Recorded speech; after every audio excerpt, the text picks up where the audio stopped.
Attendees are in listen-only mode.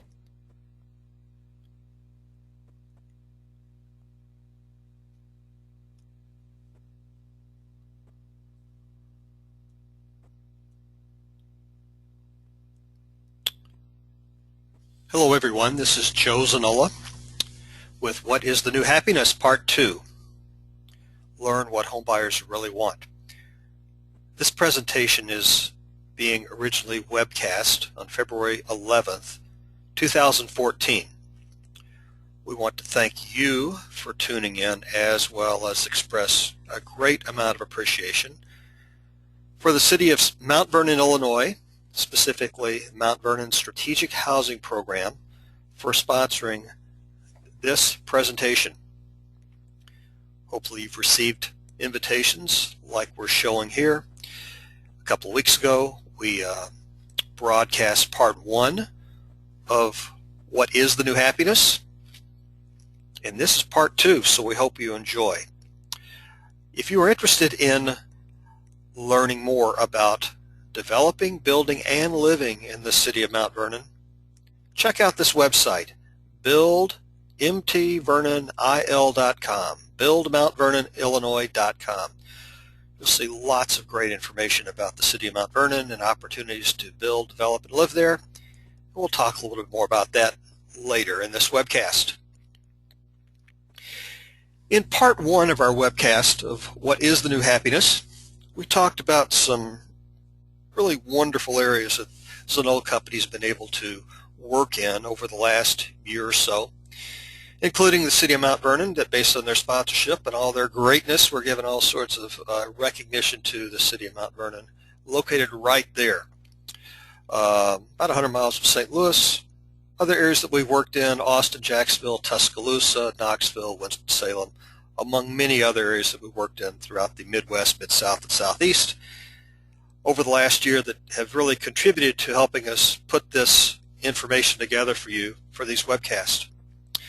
In part 1, we focused a lot on data and details, and we're going to summarize a few items for you in this as a reminder and help put things into context.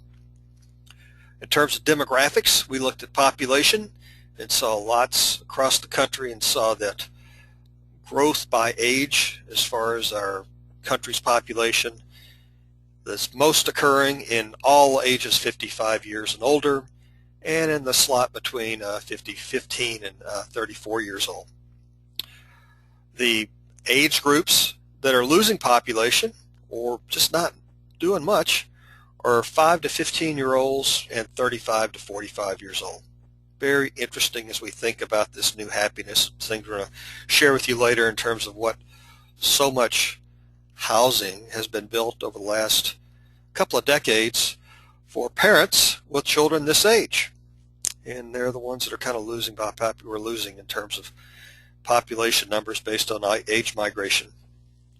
In terms of households by types of housing, we're seeing that a less pricey and expansive appetite, kind of scaling back on our expectations in terms of size and the price, living a lot longer in our homes. Our expectations have been lowered for the return on real estate as a financial investment. We're seeing that first-time buyers are becoming first-time buyers later in their lives, and last-time buyers are kind of exiting being homeowners early in life. Renting more first and renting more last. Some trends we're seeing. In terms of community and housing by their relative appeal, in spite of a little smaller size and wanting to pay less, our expectations of what we want to pack into our homes are increasing. Notables are exercise, media, and office spaces. Expectations for those are on the rise.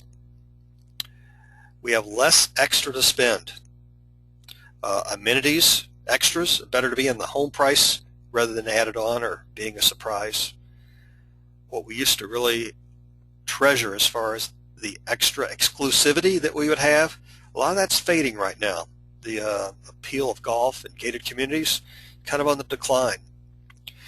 However, communities as kind of being abundant with common sense and enjoyment, There's brightening appeal of walking, exercise, lakes, health, all these things that involve sharing and community, feeling good and living longer.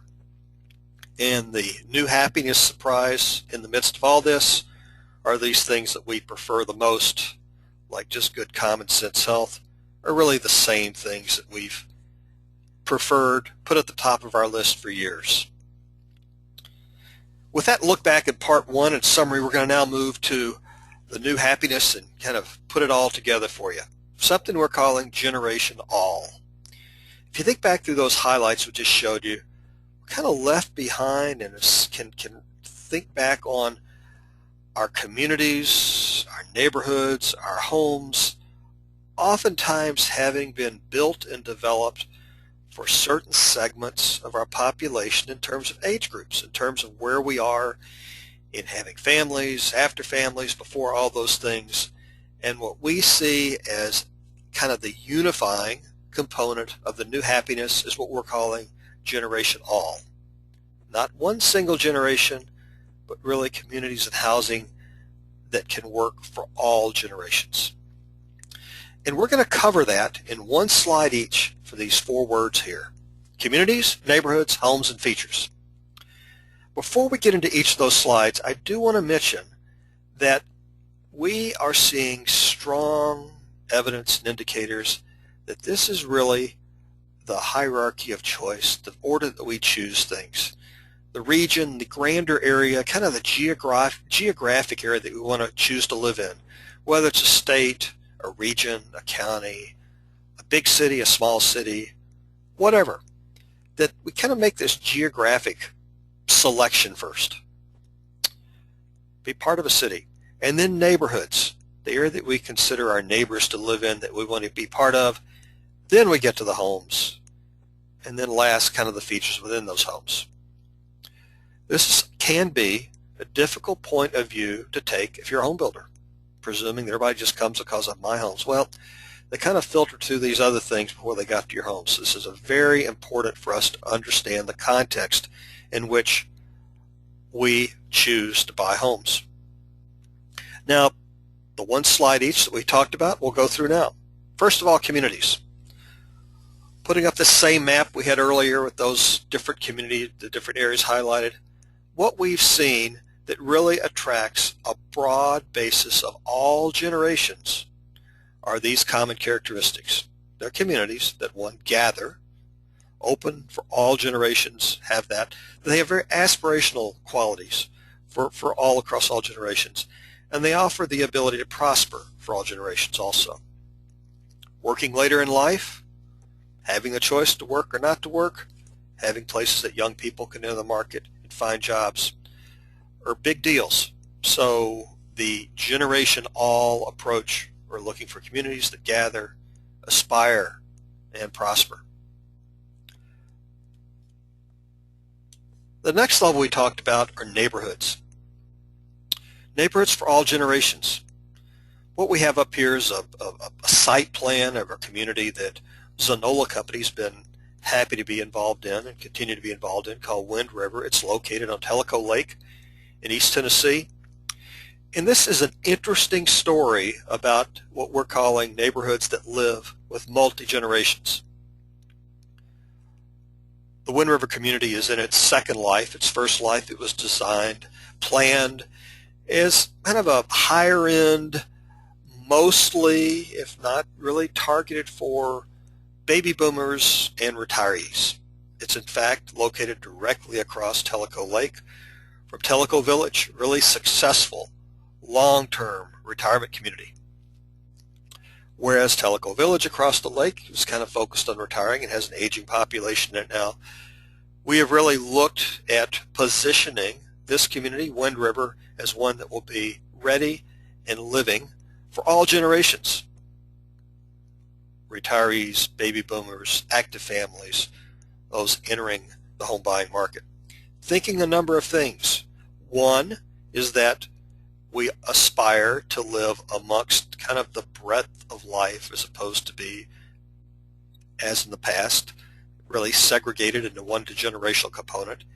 And secondarily, for the long life of a community, if a community is set up as a multi-generational community, it's easier to continue as a multi-generational community. Generations move out, generations move in, but it's just really prepared for that mix.